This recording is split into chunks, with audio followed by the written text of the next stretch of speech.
காலையிலேயே முதல் ஆளாக போய் ஓட்ட போட்டாச்சு. போட்டுட்டு வந்து அப்படியே சாப்பிட்டுட்டு தூங்கிட்டேன். தூங்கி எந்திரிக்கிறேன், டைமை பார்க்குறேன் 6 o'clock ஆயிடுச்சு. அவ்வளோ நேரம் தூங்கிடுவேன். அப்படியே யோசிச்சுக்கிட்டே இருந்தேன். அப்புறமா டேட்டா பார்க்குறேன், இன்னைக்கு 23 நாளைக்கு 24 காலேஜ் ஃபீஸ் கட்டுறதுக்கு லாஸ்ட் டேட்டு. தலை வேறு ஓவராக வடிச்சிட்டு இருந்துச்சு. என்னடா பண்ணேன் அப்படின்ட்டு யோசித்தேன். டீ போட்டு குடிப்போமா இல்லை கடைக்கு போய் டீ வாங்கி குடிக்கலாமா அப்படின்னு யோசிச்சுட்டே இருந்தேன். ஒரு சேஞ்சுக்காக சரி வெளியே போயிட்டு வரலான்னு முடிவு பண்ணேன். நேராக நம்ம ராம்லலாக்கு போனால் அங்கே சரியான க்ரௌட். சரி ராம்லலா க்ரௌடாக இருக்குது, சரி விஓசிக்கு ஒரு தயிர் சாப்பிட்டு வரலாம்னு விஓசிக்கு போனால் பாதி திருநெல்வேலி அங்கே தான் இருக்குது.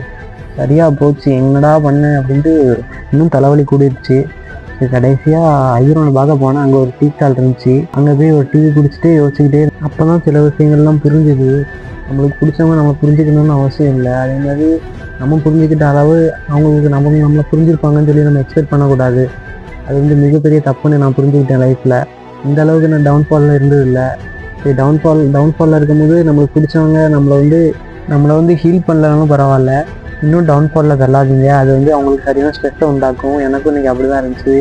டீயை குடித்தோன்னா தலைவலி கொஞ்சம் ஓகேவாக இருந்துச்சு. சரின்ட்டு ஒரு இடத்துல போய் உட்காந்து அப்படியே பறக்க பார்த்துட்டு இருந்தேன். சரி கொஞ்சம் ரிலாக்ஸ் ஆகிடுச்சு.